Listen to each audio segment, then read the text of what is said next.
The question that terrified the galaxy. Did you hurt human children? HFY, there are things that end wars before they begin.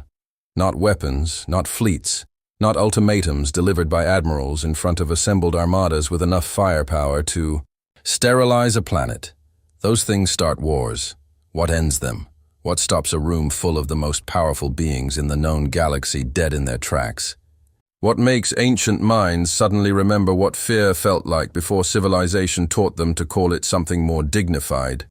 Is a question asked quietly by a man with no weapon and no armor and no fleet at his back. In a voice that carried no anger at all. Did you hurt human children? The Galactic Council chamber stopped breathing, not ceremonially. Not in the polite, managed way that large gatherings of powerful beings pause to signal respect or attention.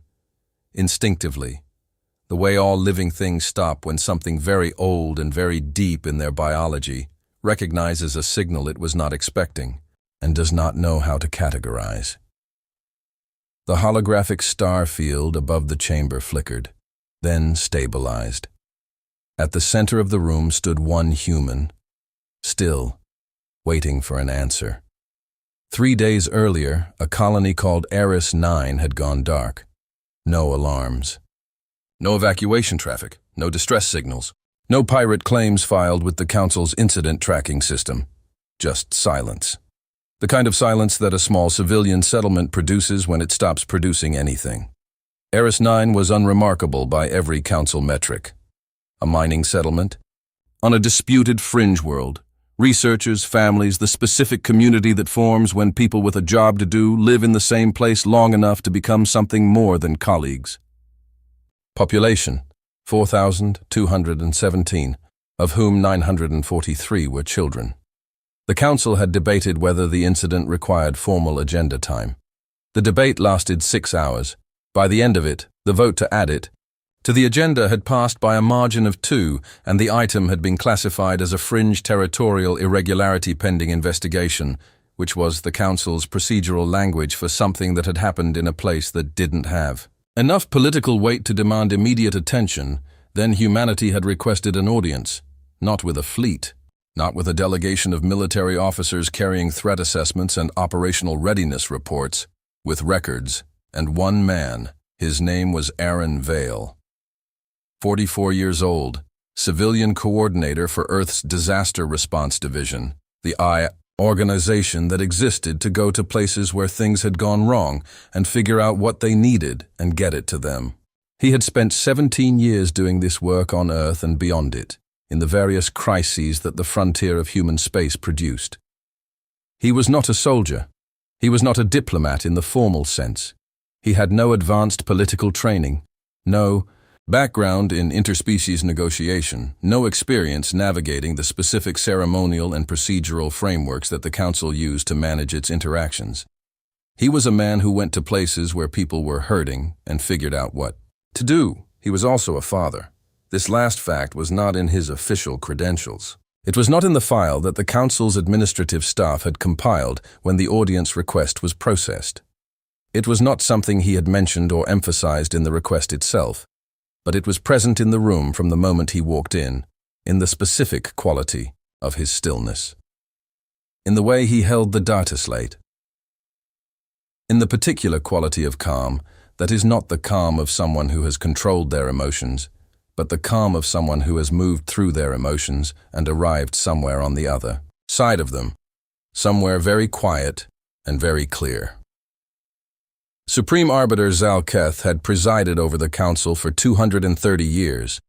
It had navigated succession crises and territorial disputes, and the collapse of 3 separate treaty frameworks, and the various emergencies that 12,000 years of galactic governance eventually produced in any given century. It was not easily unsettled. It was unsettled now. Not by what Aaron Vale had said. The question had been brief and simply worded, and its content was by the standards of what the Council regularly processed, not unusual. Complaints about colony incidents happened. Allegations of procedural irregularity happened. The Council had mechanisms for all of it. It was something else. The absence in his eyes. Zal Keth had seen anger before. Anger was manageable. anger. Followed patterns. Anger wanted something specific and negotiated toward it. It had seen grief, fear, determination, the full range of emotional states that sentient beings brought into council chambers when they cared about the outcome of what was being discussed. What Aaron Vale's eyes contained was none of those. What they contained was the specific quality of someone who has already processed every other emotion available to them and has arrived at a place of pure, settled, unshakable purpose. The kind of purpose that does not negotiate, the kind that simply waits for the information it needs. "Clarify your intent, human representative," Zalketh said, keeping its voice precise and controlled with the effort of its 230 years of practice. "This council does not recognize emotionally framed—" Aaron lifted his eyes. Zalketh stopped speaking, not because of anything Aaron did, because Zalketh had looked into those eyes and had encountered, in them, something that its 230 years had not prepared it for. Not anger, not grief. The complete and total absence of the kind of consideration that stops people from doing things. "You allege a council-aligned security action," Zalketh said after the pause, choosing its words with the care of someone who has decided that care is what the moment requires. "Our records indicate lawful population processing during a territorial compliance operation." Aaron nodded. "Once." "Yes," he said. The chamber relaxed slightly. Acknowledgement. He was acknowledging the council's characterization. That was engagement. That was the beginning of a process that the council knew how to run. "You removed the adults," Aaron continued, "for labor screening." A pause. "And you removed the children." Another pause. "Because they wouldn't stop screaming." The relaxation reversed. Aaron placed the data slate on the central dais. The slate was small, standard issue, the kind of device that anyone might carry. He placed it the way you place something that you have been carrying carefully, with the specific quality of someone who has been aware of the weight of what they were holding. "I'll ask again," he said. His voice was quiet, not soft, quiet. The specific quality of something that does not need volume. "Did you hurt human children?" He activated the slate. The chamber's display system, which was the most sophisticated presentation technology in the known galaxy and had been designed to handle the full range of communications that the council's sessions required, received the input and played it, no image, sound only, for exactly 47 seconds. Crying, small lungs, the broken, desperate rhythm of beings in distress, beings for whom distress had not yet been processed through the cognitive frameworks that adult minds use to manage fear, who were experiencing it directly, completely, with no buffer between what was happening and the expression of it, human crying, and underneath it, voices, alien voices, professional, procedural, carrying the specific quality of beings who were doing a job and had classified what they were hearing as a variable to be managed rather than a reason to stop. Sedate them. A pause. "They're too loud." Another pause. "Separate the smaller ones. The larger ones can be processed with the adults." The recording ended. The chamber was completely still. One delegate, species unspecified in the subsequent record, the documentation noting only that it was among the oldest members of the current council, turned away from the display. Another made a sound that the translation systems did not attempt to convert because it was not language. "End playback," Zalketh ordered. Its voice was not steady. Aaron did not touch the slate. The visuals activated. Unstable footage, the specific quality of a recording made by someone who was moving, who did not have time to stabilize the image, whose priority was documentation rather than production. A room, functional, institutional. The specific aesthetic of a space that had been designed for a purpose, and that purpose was not the comfort of its occupants, children, small, various ages, the specific variety of ages that a community produces when families live in the same place. In the corner of the frame, a child reaching towards someone just out of shot, arms extended, the universal gesture of a small being that wants to be picked up. One word, a child's voice. "Daddy?" The feed cut. The chamber erupted. Inadmissible evidence. Emotionally manipulative presentation. Human representative. You are in violation of council procedural standards. Aaron stood at the dais and waited. He did not raise his hand. He did not raise his voice. He did not make any gesture requesting the floor. He waited. The way something waits when it is not concerned about the noise around it because the noise is not the thing it is waiting for. The chamber ran out of objections. Before Aaron ran out of patience, the silence returned. Did you hurt them? Each word arrived separately, spaced, with the specific quality of someone who is being very precise about what they are communicating and wants to make certain it is received correctly. Not a question anymore. A reckoning. A counselor from the E. Virex Combine, one of the systems whose flag appeared in the administrative records of the Eris 9 operation, spoke. The specific calculation of self-preservation and political positioning had been running behind its eyes since Aaron first placed the slate on the dais. It had been running the numbers on what acknowledgement cost versus what denial cost versus what the evidence on the slate made denial worth. The numbers had resolved. They were restrained, it said, for compliance with the processing operation. Aaron repeated the word. Restrained. His voice was very quiet. And the ones whose nervous systems failed during restraint? The counselor did not answer. In the specific way of something that has understood that the answer exists, and that saying it aloud will not improve the situation it is already in. The silence was the answer. Aaron inhaled, not deeply. Not the breath of someone steeling themselves for what comes next. The breath of someone who has received the confirmation they came for and is now moving to the next part. Thank you, he said. The words were genuine, not ironic, not performed. He had come to ask a question and receive an answer, and he had done both, and now the process he had come to begin could begin. That's all I needed. Human representative, you are exceeding your diplomatic, Zalketh began. Aaron looked up and smiled. The chamber recoiled, not because the smile was threatening, not because it communicated aggression or triumph or any of the signals that the beings in that room were experienced at reading and responding to, because it communicated something they did not have a category for.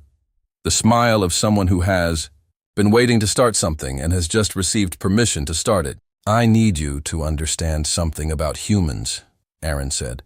The chamber was listening in the specific way of beings who have stopped thinking about what they want to say next and are simply receiving. We are not the strongest species in this galaxy. Several delegates nodded. This was accurate. This was documented. We are not the oldest, more nodding. Also accurate. We are not the most advanced, the most numerous, the most anything by most of the metrics you use to measure what matters in the galaxy. He looked around the chamber, at the accumulated authority of 12,000 years of galactic governance, at the civilizations and the histories and the power structures that had been built and maintained and defended over millennia. But we are the species that does not abandon its young. He let that sit. We are the species that will cross any distance, break any treaty, burn any bridge, and end any arrangement that stands between us and a child who is calling for someone who is not coming. His hands rested on the dais. Every species in this chamber has a version of that instinct. I know that. I'm not claiming humans invented it. A pause. I'm telling you that humans never learned to turn it off. The lights changed. Not a failure. A transition. The specific quality of systems that have been given new instructions and are executing them. The holographic star field above the chamber rearranged. The familiar constellations that had served as the backdrop of 1,000 council sessions dissolved and reformed into something new. Fleet markers appeared in the display, standard tactical notation, the kind that every military planner in the chamber recognized immediately.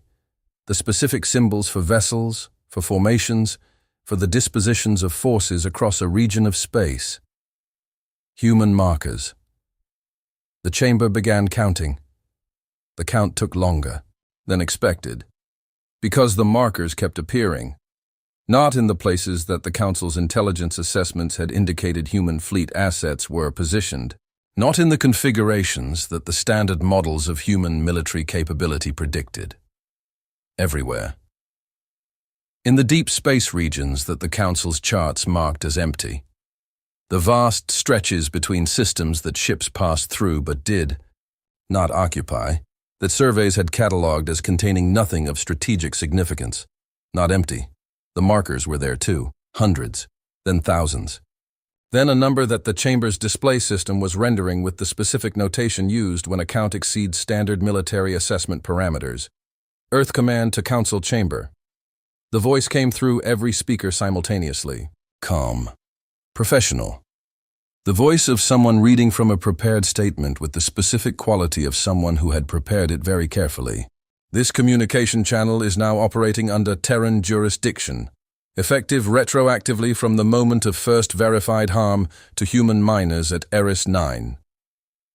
You cannot, Zalketh began. Aaron raised one finger, not aggressively. The gesture of someone indicating that there is more to hear, the voice continued. Diplomatic protocols between Earth and the Galactic Council are suspended pending resolution of the Eris 9 matter. All existing agreements remain in effect except those which required human restraint in the defense of human civilians. Those agreements are terminated. The display zoomed outward, showing the full picture. The fleet markers were not clustered, near human space. They were distributed across the galaxy, in the regions that the Council had been managing for 12,000 years, in the spaces that the Council's authority had treated as its own, positioned with the specific patience of things that had been there for a very long time and had not been asked about. How long? Zalketh said. It was not a complete question. The completion of it was understood by everyone in the chamber. How long have they been there? Aaron looked at the display. Long enough, he said. Some of you think humanity is dangerous. Because we fight, Aaron said. The display shifted. Human medics in a disaster zone. Not a human disaster zone, an alien one.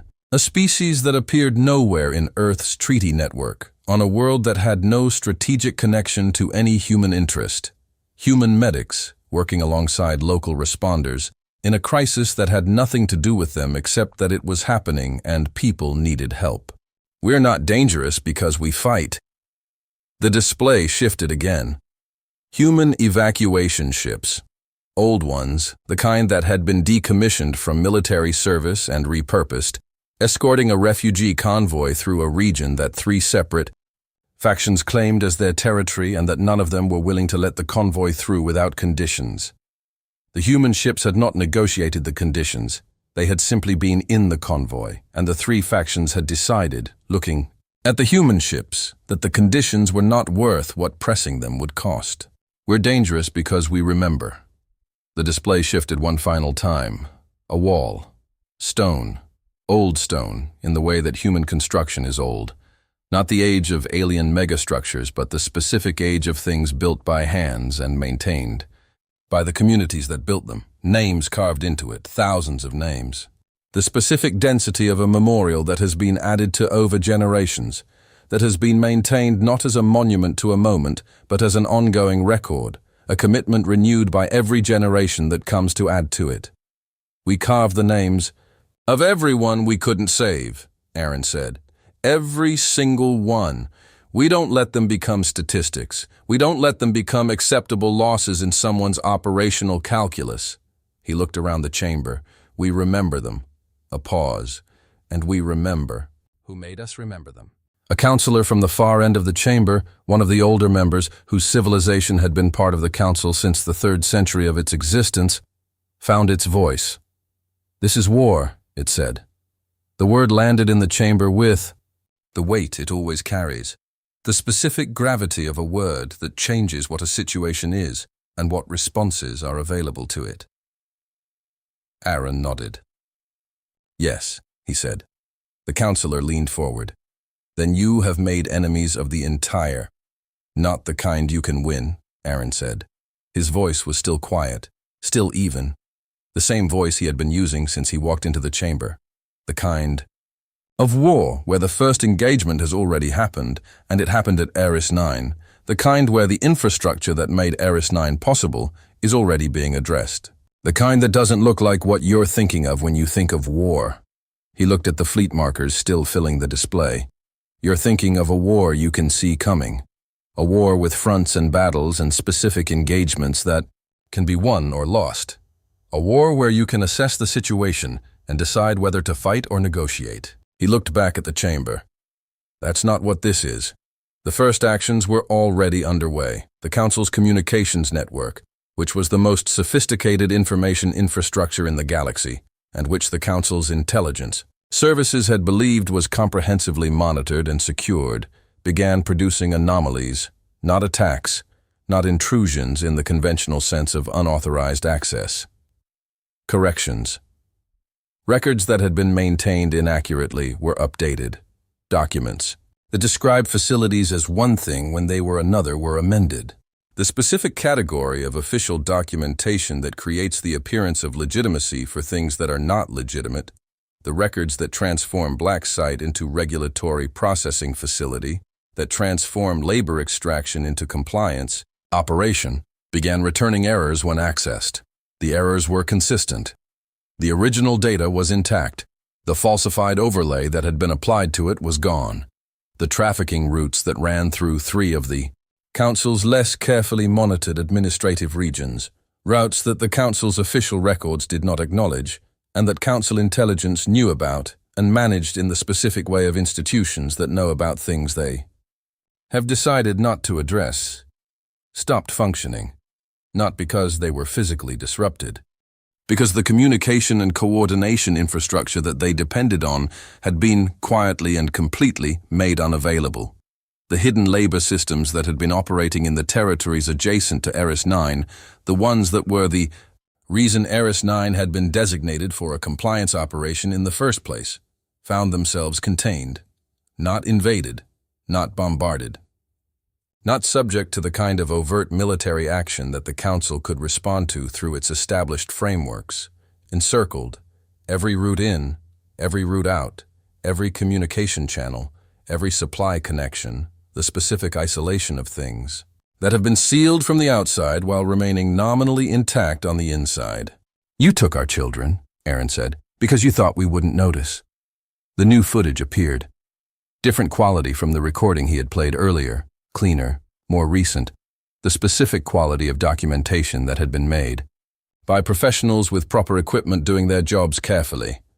Unmarked Terran units moving through a facility. The facility was large, industrial. The specific aesthetic of infrastructure that had been built for function rather than comfort, by people who had not been considering the comfort of its occupants. The Terran units moved through it with the precision of people who had a complete map and knew exactly where they were going and had planned for every scenario they expected to encounter. Children.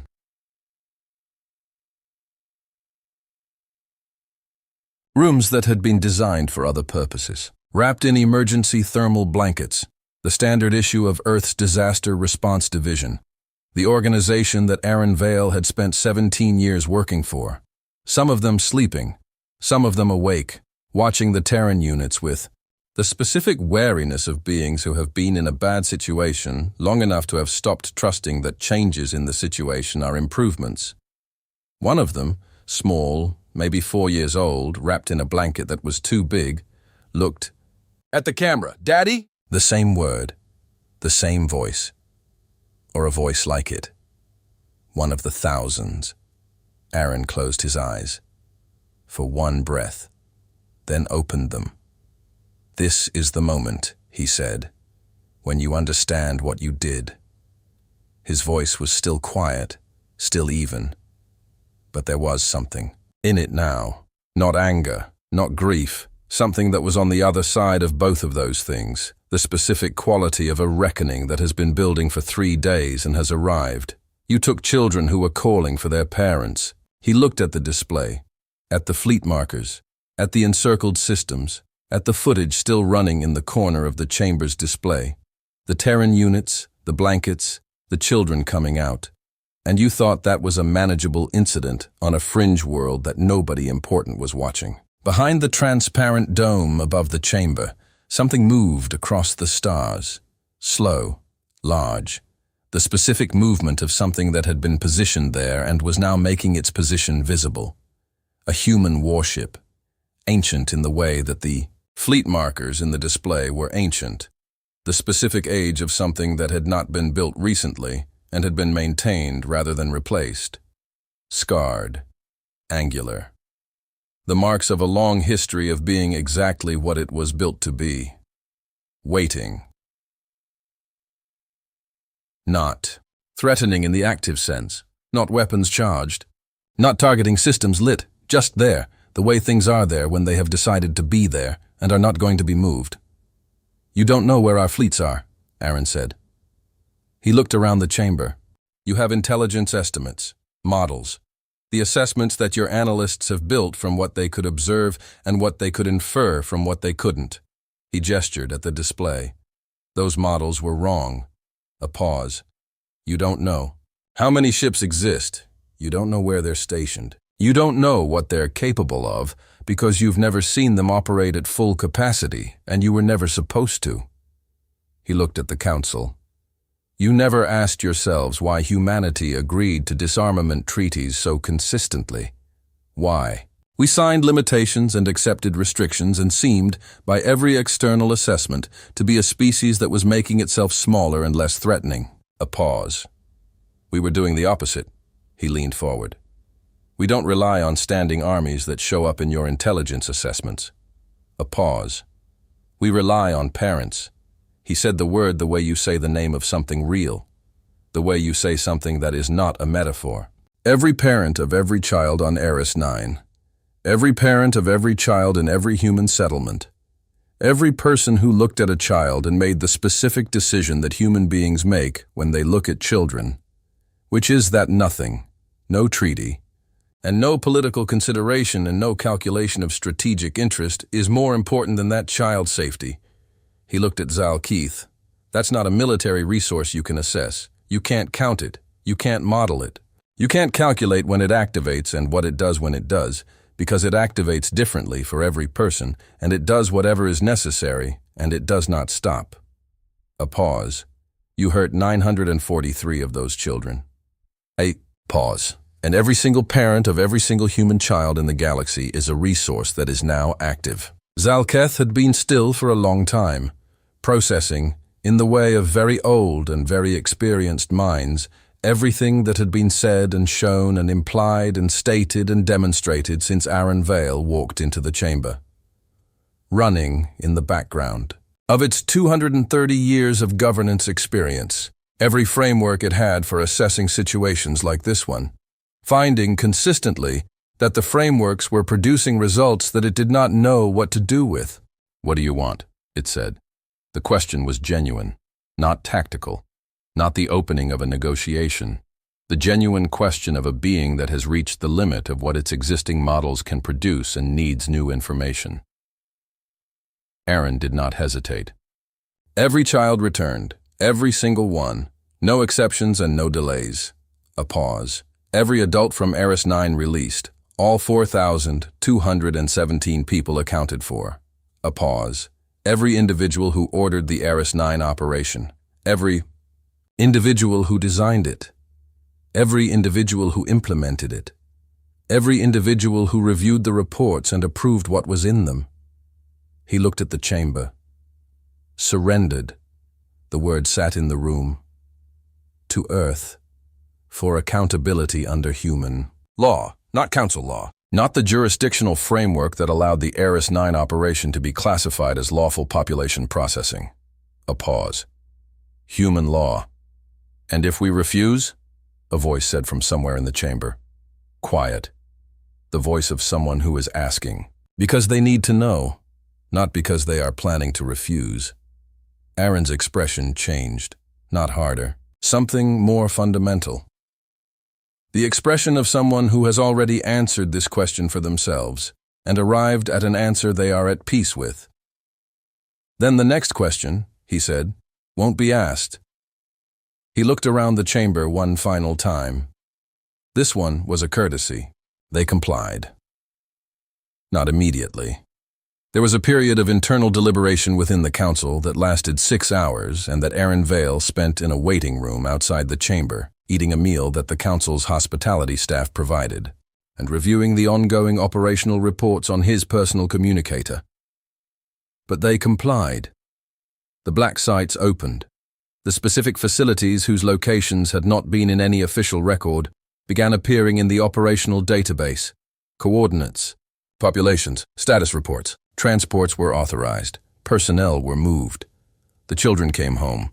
The Terran ships that escorted the transports were not aggressive. They did not fire a single shot during the recovery operation. They positioned themselves around the transports and the routes and stayed close. The specific closeness of something that has made a decision about what it is protecting and is not going to be at any distance from it. Closely. The individuals who had been named, the architects of the Eris 9, operation, the approvers, the implementers, were processed through the accountability mechanism that had been established for exactly this purpose.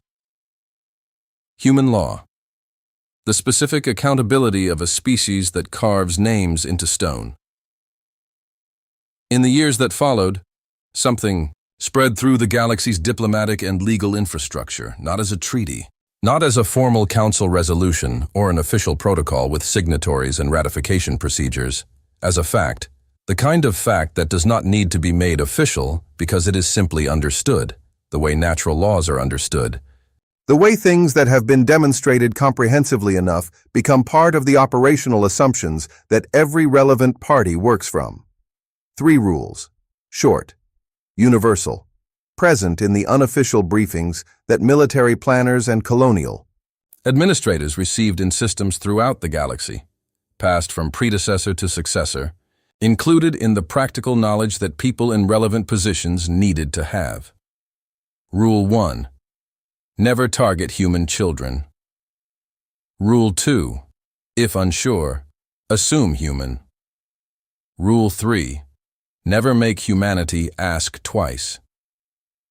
The third rule was the one that required the most explanation to new recipients. The explanation, when it was given, was brief. The first time humanity asks, it's a question. The second time, it's not. On Earth, in the Disaster Response Division's offices, Aaron Vale filed his after-action report. It was thorough. It covered the sequence of events from the first reports of Eris 9 going dark through the council session through the recovery operation. It documented the outcomes. It made recommendations for protocol adjustments in the monitoring. Main systems that had eventually detected the Eris 9 situation and in the response timelines that the division maintained for exactly these events.